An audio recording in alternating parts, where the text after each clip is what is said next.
In the name of the newborn Christ. Amen. Hello, Diocese of Massachusetts. It is my very great delight and honor to be with you this evening, even virtually.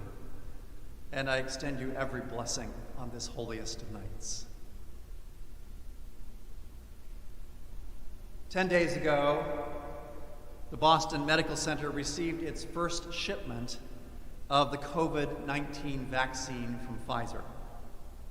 Staff was excited about the milestone, grateful to be the first hospital in Massachusetts to start vaccinating its workers.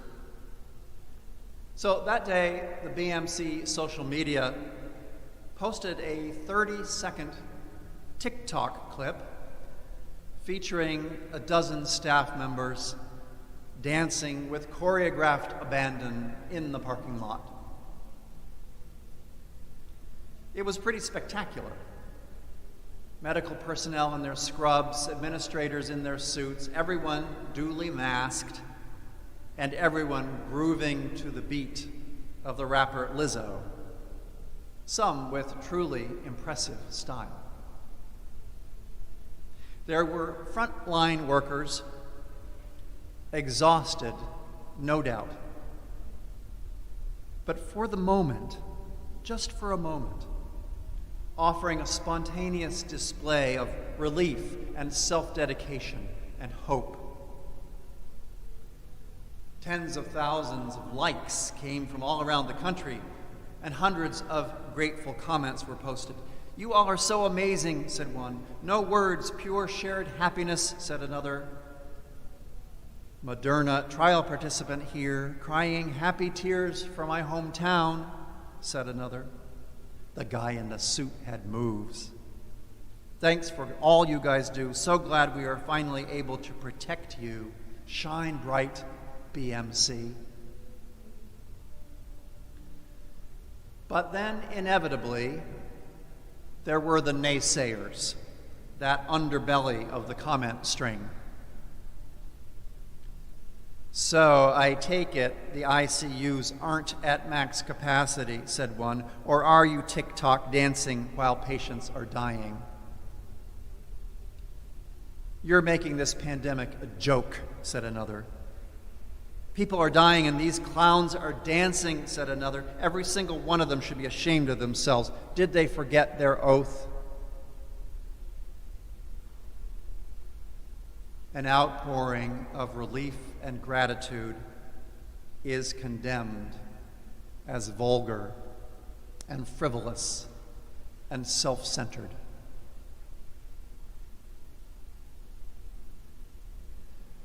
"3,000 years ago, when David had been anointed king over Israel, he gathered 30,000 men and he set out to bring the Ark of the Covenant up to Jerusalem. As recounted in 2 Samuel, David danced before the Lord with all his might, girded with a linen ephod. So David and all the house of Israel brought the ark up with shouting, with the sound of a trumpet. Then Michal, daughter of Saul, looked out the window and saw King David leaping and dancing before the Lord, and she despised him in her heart. And David returned to bless his household, but Michal came out to meet David and said, "How the king of Israel honored himself today, uncovering himself as any vulgar fellow might shamelessly do." And David said to Michal, "It was before the Lord that I have danced." The king danced with unself-conscious abandon, a manifestation of self-dedication and praise. But in Jerusalem, just as in Boston 3,000 years later, David's relief and gratitude are condemned as vulgar and frivolous and self-centered.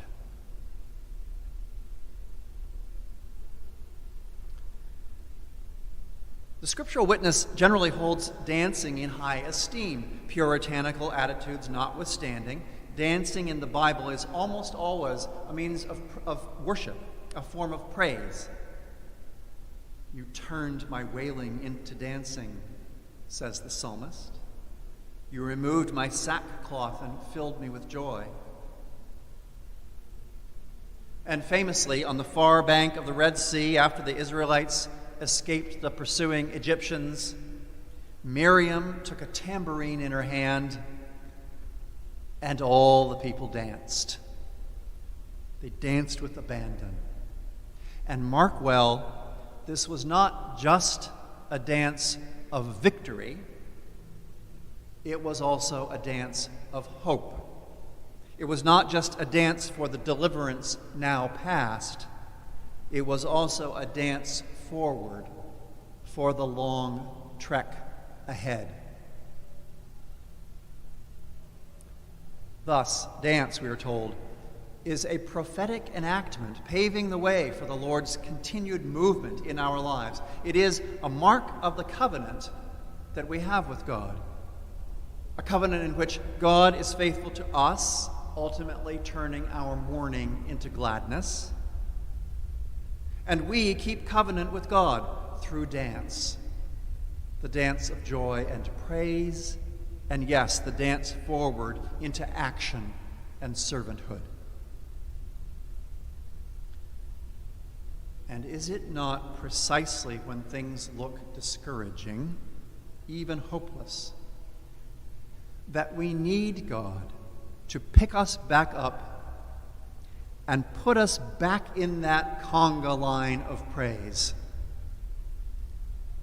swaying in body, mind, and spirit, with companions ahead of us and behind us, declaring to ourselves and to all who will see that even in our darkest moments, our joy in Christ is complete.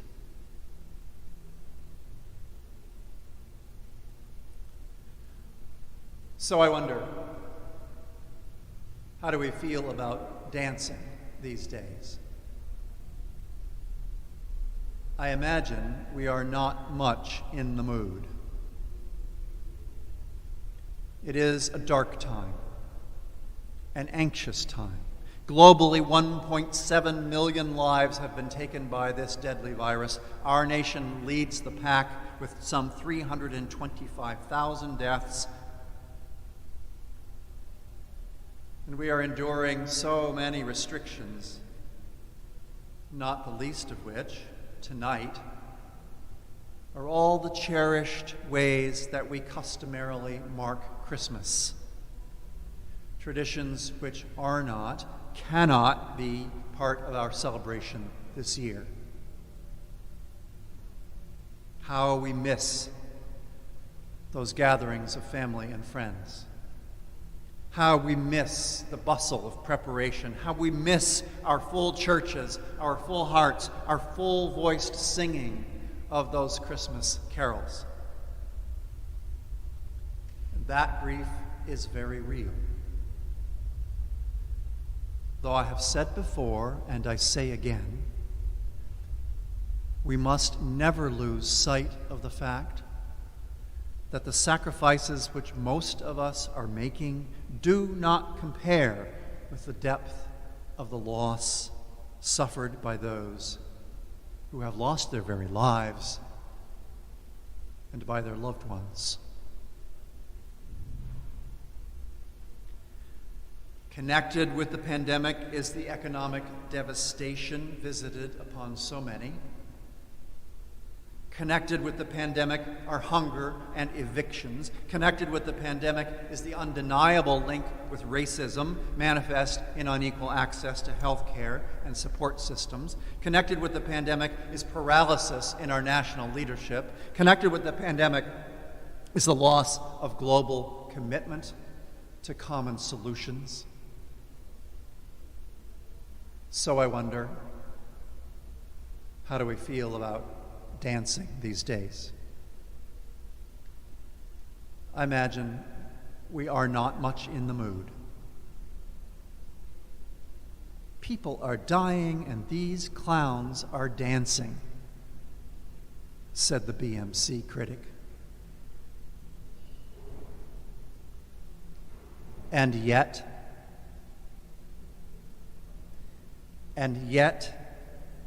if it is true that sometimes relief and self-dedication are called for, perhaps we should dance. If it is true that a celebration might be not only for some deliverance in the past, but also to give us strength for the wilderness wandering yet to come, then perhaps we should dance. If it is true that dance is a prophetic enactment paving the way for God's continuous movement in our lives, then I expect we should dance. And if it is true that the God who is faithful to us, turning our mourning into gladness, delights at our dances of joy and praise as our part of the covenant, well then, by all means, let's absolutely join that festive choreography of praise and service in the parking lot or wherever it's happening.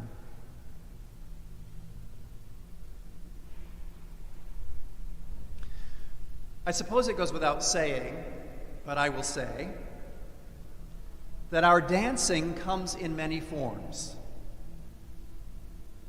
Some of us are people graced with the beauty of movement. I am not one of those. Whether it was my Calvinist upbringing, or the uncertainty of adolescent self-image, or general waspy reserve, which prevented me from mastering much in the way of dance moves, I cannot say. But I can say that just as we all can have a song in our heart, even if we cannot carry a tune, so we can all have a dance in our heart, no matter how we move. And friends, this is a night for our hearts to dance with abandon.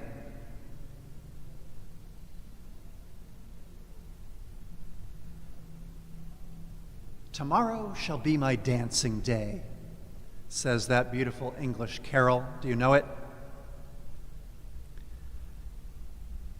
Tomorrow shall be my dancing day.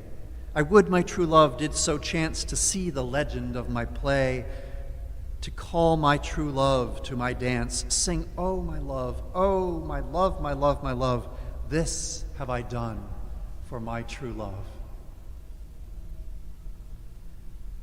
With origins in a medieval mystery play set to numerous beautiful tunes, the carol speaks to us in the voice of Christ himself. And he tells us that all that he has done from start to finish, he has done for his beloved, which is to say, the church, which is to say, me and you.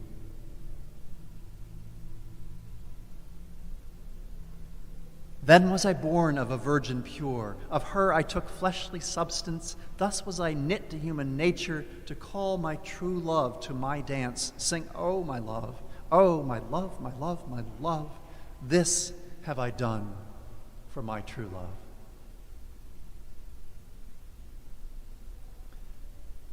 To call my true love to my dance. So, not frivolous, not self-centered, no, but love responding to love.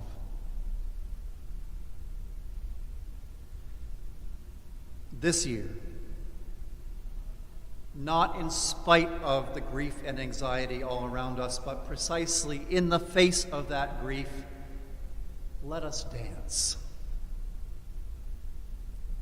Dance in gratitude for past hardships endured. Dance in sorrow with those who suffer and grieve. Dance in determination to be agents of the gospel justice. Dance in hope, greeting that light which shines in the darkness and is not overcome. Dance in joy, for never in our lifetime Never have we yearned more deeply for love that is embodied, love made tangible, love made real in the physical presence of the other. Never have we missed that physical presence so much for so long. And we call that incarnation. And on this night, God declared that God's very love would itself be made tangible, made incarnate. And so it was. And so it is. Again and again and again.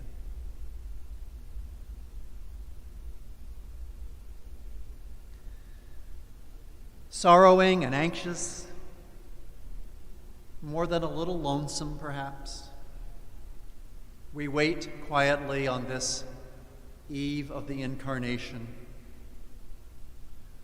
only to find the one who loves us beyond measure leaning down and saying to me and saying to you, "May I have this dance?"